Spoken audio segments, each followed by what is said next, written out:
जय श्री राम गाइज। मेरा नाम जयप्रकाश शर्मा है। आपका हमारे चैनल आत्रेय प्रदेश में स्वागत है। गाइज, पिछली वीडियो में हम पढ़ रहे थे गजकेसरी योग, जिसमें गजकेसरी योग कौन कौन से भाव में बनता है, गजकेसरी योग से क्या क्या हमें लाभ हानि होता है, और गजकेसरी योग किस जातक से अत्यंत प्रभावित होता है। अब हम आगे जो भी योग आने वाले हैं वो हम थोड़ा विलंब कर लेंगे। उससे पहले कुछ दोष ऐसे होते हैं कुंडली के अंदर जो कि इम्पोर्टेंट है पहले पढ़ने के लिए।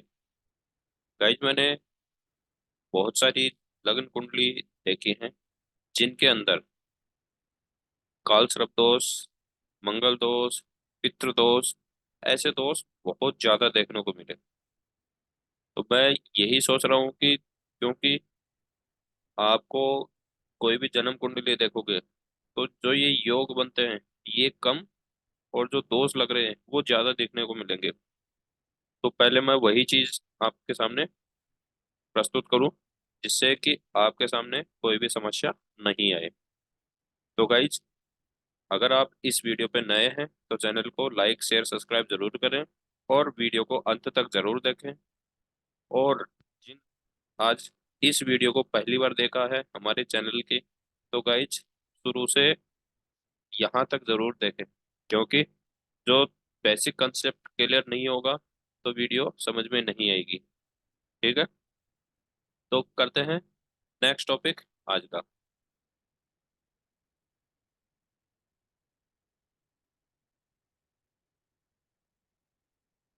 पितृदोष। पितृदोष क्या होता है और कैसे बनते हैं? गाइज, कुंडली के अंदर नवांश जो होता है, नवा भाव होता है, उस भाव के अंदर कुछ ग्रहों की युति बन जाती है। उस युति से पितृदोष बनता है। अब पितृदोष होता क्या है वो सबसे पहले समझने की बात है। पितृदोष हमारे जो पूर्वज जिन्होंने पितृ योनि को प्राप्त कर लिया है और उनको समय पर अगर जो भोजन वगैरह होता है वो नहीं मिलता है तो वो हमारी कुंडली में एक दोष के रूप में लग जाता है। ठीक। वैसे पितृ दोष होता क्या है, एक बार बेसिक दोबारा से मैं आपको समझाने की कोशिश कर रहा हूँ।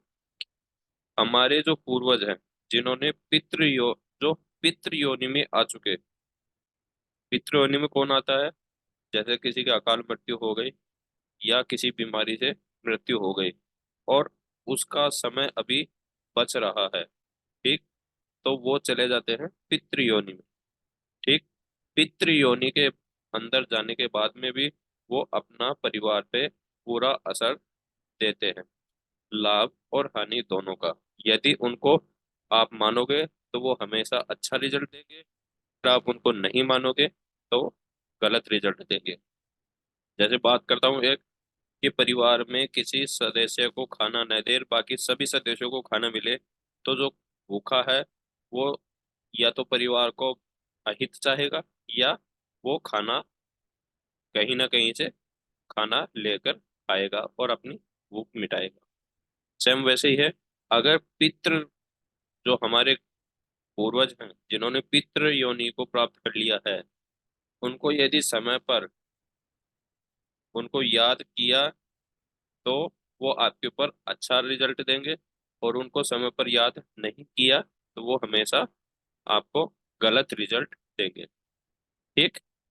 अब हम बात करते हैं पितृदोष कैसे हमारे जन्म कुंडली में है, उसे कैसे देखें वो हम देखते हैं।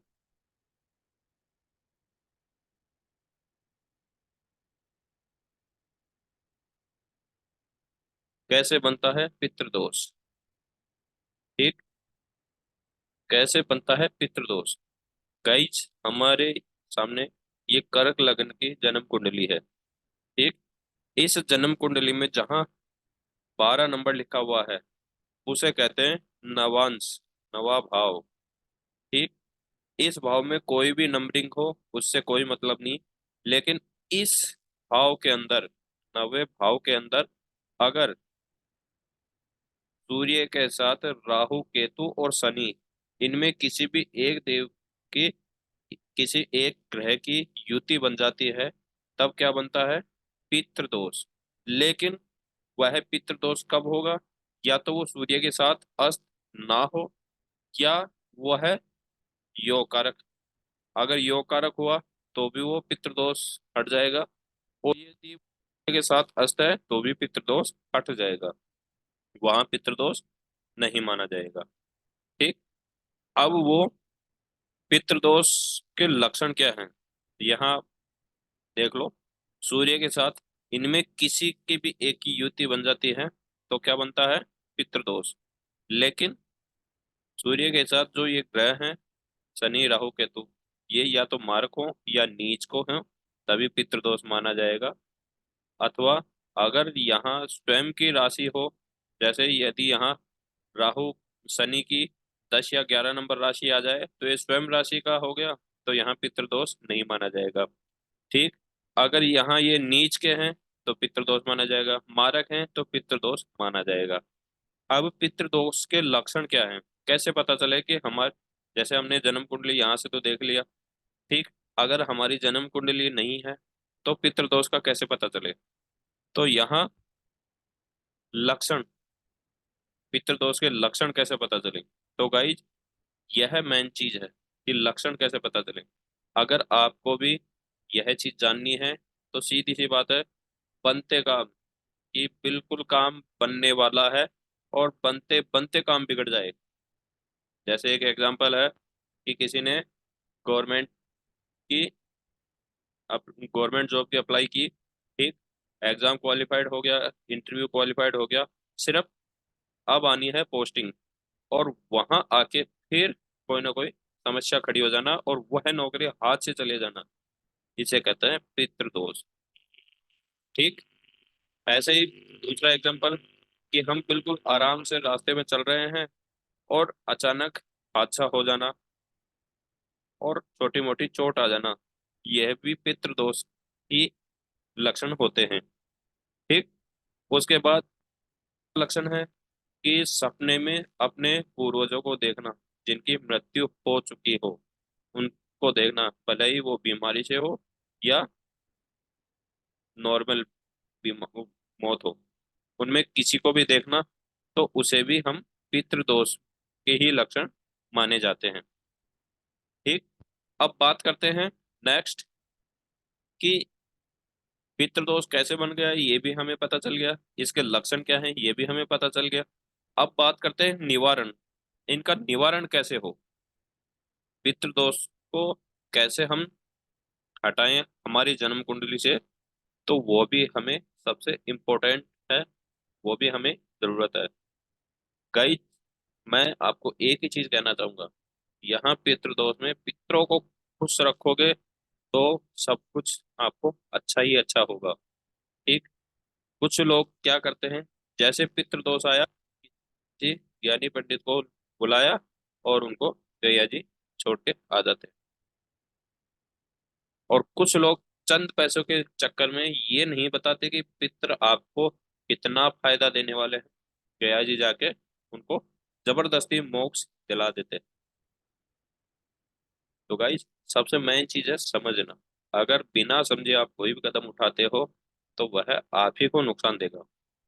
पितृ योनि, ये भगवान के बराबर तो नहीं लेकिन भगवान से कम भी नहीं होती। ठीक। कब राजा से रंक बना दे, कब रंक से राजा बना दे, तो ये भी बहुत अच्छे हैं अगर इनको सही तरीके से मानोगे। और इनका निवारण करने के लिए कुछ ज्यादा बड़ा खर्चा नहीं करना होता। इनका एक दिन आता है महीने के अंदर, उस एक दिन के अंदर इनका छोटा सा वो करना होता है, छोटा सा प्रोग्राम करना होता है, जो किसी को बुलाने की जरूरत नहीं पड़ती कि इस दोष को निकालने के लिए किसी हवन की जरूरत पड़ेगी या बहुत सारे लंगर जमाने की जरूरत पड़ेगी। ऐसा कुछ नहीं करने की जरूरत। सिर्फ महीने के अंदर एक दिन आता है, उसको कहते हैं अमावस्या। अमावस्या के दिन जल्दी उठकर स्नान आदि से निवृत्त होकर दूध की खीर बनाए। ठीक। उस खीर के अंदर एक छोटी सी कटोरी में लेकर उस खीर को और अपने घर के मंदिर में जाएं और सभी पितरों का ध्यान करके उन पितरों के निमित्त उस मंदिर में उस खीर को रख दें। ठीक। उसके बाद जो बची हुई खीर है उसमें थोड़ी थोड़ी लेके तीन हिस्से और निकाल लो, जिसमें पहला हिस्सा गाय के लिए, थोड़ी सी गाय को खिला लो। ठीक। थोड़ी सी कुत्ते को खिला लो और थोड़ी सी कौवे के लिए। ठीक। फिर जो बच रही है खीर, उस खीर को मिलजुल के अपने परिवार से ही सब बैठकर खा लो। एक नियम। ठीक। दूसरा, अगर आप इतना नहीं करना चाहते, आपके पास कुछ सामर्थ्य है इससे ज्यादा करने का, तो आप यह काम के साथ किसी एक गरीब को बुलाकर उसे भरपेट खाना खिलाकर उसे सफेद वस्त्र और कुछ दक्षिणा देकर विदा करें। इससे भी आपके पितृदोष सदा सदा के लिए मुक्ति मिल जाती है। लेकिन हर अमावस्या को आपको पितरों के निमित्त थोड़ी सी खीर बनानी है और अपने घर के मंदिर में पितरों के निमित्त रखनी है। उसके बाद आपको कुछ करने की जरूरत नहीं। पितरों को कोई भी काम या आप करो, उससे पहले पितरों को जरूर ध्यान कर लो। एक, हमारे घर के जितने भी पितर हैं उन सबका एक बार ध्यान कर लो। उसके बाद आप कोई भी काम स्टार्ट करोगे, कभी आपको नुकसान नहीं होगा। ठीक। अगर आप ये चीज नहीं कर सकते कि मैं खीर कैसे बनाऊं, मेरे से खीर नहीं बनी जाती, एक मैं किसी को बुला के कैसे खिलाऊं, मुझे शर्म आती है, या मैं मेरे पास इस तरीके का टाइम नहीं, तो गाइज इसके अलावा भी हमारे पास पितृ दोष निवारण है। इसके लिए आपको करना क्या है, अमावस्या से यह चीज स्टार्ट करनी है। ठीक। यह मंत्र है, ओम देवताभ्य पितृभ्य महायोगिभ्य एव च नमः स्वाय स्वाध्याय नित्यमेव नमो नमः। ओम देवताभ्य पितृभ्य महायोगिभ्य एव च नमः स्वाय स्वाध्याय नित्यमेव नमो नमः। इस मंत्र का अमावस्या के दिन से एक माला प्रतिदिन जाप करना स्टार्ट कर दें। अगर यह मंत्र का आप प्रतिदिन एक माला जाप कर रहे हैं, तो आपको कुछ करने की जरूरत नहीं। आपके पितृ आपके प्रति इतने प्रसन्न हो जाएंगे कि आप उनका नाम लेकर किसी भी काम में हाथ डाल दोगे तो आपको कभी भी नुकसान नहीं होगा। ठीक। यह होता है पितृदोष निवारण। ठीक। अगर आप में किसी को भी, हमारी यह गौशाला है श्री श्री 1008 श्री गोरख गौशाला, इसमें पितृ निवारण हेतु अगर किसी को सेवा करनी है तो यह गौशाला का एड्रेस है। इस एड्रेस पे आप जाकर अमावस्या के दिन गौ सेवा जरूर दे सकते हैं। साथ ही नीचे नंबर भी दिए हुए हैं। अगर आपको रास्ते में कोई भी समस्या हो या आपको एड्रेस समझ में नहीं आ रहा हो, तो इस नंबर पे कॉल करके आप एड्रेस सही सकते हैं। साथ ही अगर आप नहीं जा सकते और अमावस्या के दिन आप गौ सेवा ऑनलाइन भेजना चाहते हैं, तो ये गौशाला का क्यूआर कोड है, इसके जरिए आप गौशाला तक अपनी सेवा भेज सकते हैं। ठीक। इसी के साथ साथ अगर वीडियो में कोई भी आपको कमी लगे तो कमेंट के जरिए जरूर बताएं। कोई चीज़ अगर आपको समझ में नहीं आए तो कमेंट के जरिए जरूर हमें बताएं। इसी के साथ साथ अगली वीडियो का करते हैं इंतजार। तब तक के लिए जय श्री राम।